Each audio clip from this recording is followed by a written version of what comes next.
مزید ویڈیوز کے لیے ہمارے چینل ہاؤس آف اسلام کو سبسکرائب کرنا نہ بھولیے۔ شکریہ۔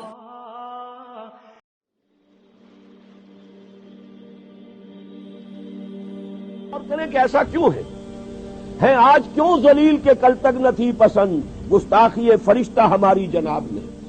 اور عام مسلمان کے ذہن میں سوال آتا ہے کہ ہم چاہے کیسے بھی ہیں، برے ہیں، ہمارے اعمال صحیح نہیں ہیں، ہم کلمہ گو تو ہیں، اللہ کو مانتے تو ہیں، محمد کے کلمہ گو تو ہیں، صلی اللہ علیہ وسلم نام لیوا تو ہے، ان کی محبت جو ہے وہ ہمارے سینے میں ہے موجود، قرآن کی تعظیم کرتے ہیں، آخرت کو مانتے ہیں، نمازیں پڑھتے ہیں۔ کروڑوں مسلمان ہیں جو نمازیں پڑھتے ہوں گے، 130 کروڑ میں سے آخر 30 کروڑ تو ہوں گے نماز پڑھنے والے۔ لیکن وہ جو ہیں وہ تو سب کے سب کافر، منکر، نہ اللہ کو مانے، نہ آخرت کو مانے، نہ رسالت کو مانے، نہ قرآن کو مانے۔ پھر کیا وجہ ہے کہ رحمتیں ہیں تیری اغیار کے کاشانوں پر اور برف گرتی ہے تو بیچارے مسلمانوں پر۔ اس موضوع پر الحمدللہ کہ میرے مضامین نوائے وقت میں چھپ چکے ہیں، اور اب چونکہ وہ تکمیل کو پہنچ گیا، سلسلہ کتابی شکل میں بھی آ جائے گا۔ اللہ کا ایک قانون عذاب ہے، ایک قانون کے تحت ہوتا ہے جو کچھ ہوتا ہے، اللہ کا ضابطہ ہے۔ قرآن اس کے لیے لفظ سنت استعمال کرتا ہے، وَلَن تَجِدَ لِسُنَّتِ اللَّهِ تَبْدِيلًا وَلَن تَجِدَ لِسُنَّتِ اللَّهِ تَحْوِيلًا۔ اللہ کی سنت، اللہ کے قواعد و ضوابط میں کوئی تغیر نہیں ہوتا۔ اور وہ سنت کیا ہے؟ کافروں پر عذاب اس دنیا میں صرف اس صورت میں آتا تھا کہ کوئی رسول آئے اور ان میں اتمام حجت کر دے، پھر اگر وہ بحیثیت مجموعی وہ قوم رسول کا انکار کرے تو اس قوم کو ختم کر دیا جاتا تھا۔ جیسے کہ حضرت نوح، حضرت ہود، حضرت صالح، حضرت شعیب، حضرت لوط اور آل فرعون، ان کا تذکرہ قرآن مجید میں سمجھتا ہوں کم سے کم 10 مرتبہ آیا ہے۔ یہ میں بہرحال حساب کر کے تو نہیں کہہ رہا، میرا اندازہ ہے کہ 10 مرتبہ یقیناً ان 6 اقوام کا تذکرہ ہے۔ اور اس کے حوالے سے یہ قانون سمجھ لیجئے، جس قوم کی طرف رسول بھیجا گیا اس قوم نے بحیثیت مجموعی رسول کی دعوت کو رد کر دیا، قوم ہلاک کر دی گئی۔ صرف رسول بچا لیے گئے اور ان کے ساتھی اہل ایمان بچا لیے گئے۔ اب ظاہر بات ہے کہ اب تو کوئی رسول آئیں گے نہیں، لہذا اس نوع کا عذاب کسی کافر قوم پر نہیں آئے گا قیامت تک، اس لیے کہ کافروں پر عذاب کے لیے یہی قاعدہ ہے۔ اب جو عذاب آئے گا ان پر جو عذاب ہے وہ آخرت کا عذاب ہے۔ اصل عذاب تو آخرت کا ہی ہے نا، اصل زندگی آخرت کی ابدی زندگی ہے۔ یہاں تو کیا ہے، قوم نوح ڈوب گئی، ختم ہو گئی، 2-4 ڈبکیاں دی ہوں گی، ہر آدمی نے جان نکل گئی، عذاب کیا آیا؟ اصل عذاب تو وہاں ہے جو آخرت کا ہوگا۔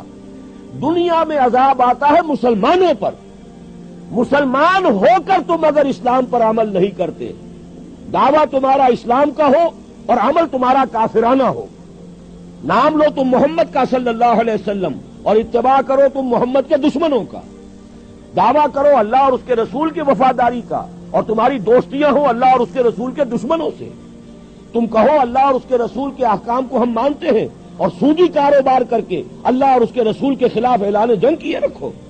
اصل عذاب دنیا میں مسلمانوں پر آتا ہے، جیسے کہ پہلے یہودیوں پر آیا، اس لیے کہ ہم سے پہلے کی مسلمان امت وہی تھی، جب تک حضور صلی اللہ علیہ وسلم کی بعثت نہیں ہوئی وہی امت تھی۔ موسیٰ کے ماننے والے، تورات کے ماننے والے یہودی، یہ امت مسلمہ تھی، لیکن ان پر کیسے کیسے عذاب آئے۔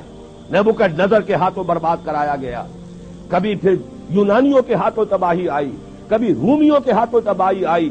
اس صدی میں بھی آپ نے دیکھا، اگر آپ بھولے نہ ہو کہ یہ صدی کے وسط میں ہٹلر کے ہاتھوں 60 لاکھ یہودی قتل ہوا ہے۔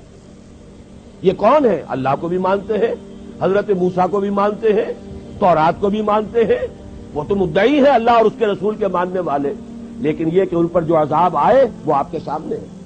اسی طرح کا عذاب ہم پر آ رہا ہے کہ تم نام لیتے ہو ہمارا اور عمل تمہارے خلاف ہے۔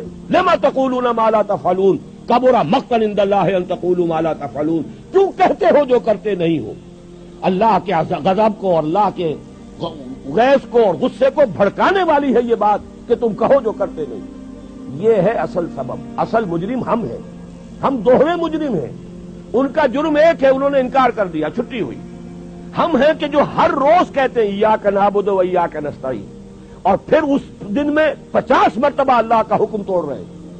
پوری زندگی ہماری گزر رہی ہے 5 وقتہ نمازی زیادہ بڑا مجرم ہے اس وقت، اس لیے کہ وہ 23-24 مرتبہ 25 مرتبہ 27 مرتبہ دہراتا ہے ایاک نعبد و ایاک نستعین، اور پھر باہر نکل کر جو کام کرتا ہے وہ اس کے خلاف ہے۔ یہ ہے اصل میں سبب، اور یہ جان لیجئے جو عذاب ہم پر آ رہا ہے اللہ کا، وہ اس وجہ سے آ رہا ہے۔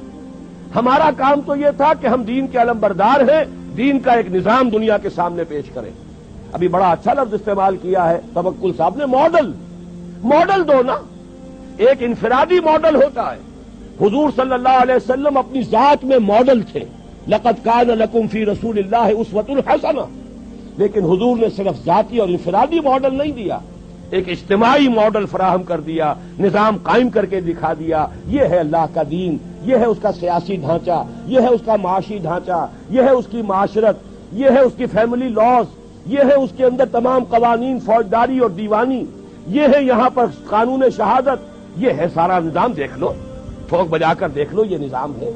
جب تک وہ ماڈل مسلمان قائم نہیں کریں گے، یہی عذاب کے کوڑے برستے رہیں گے، سخت سے سخت تر عذاب آئے گا۔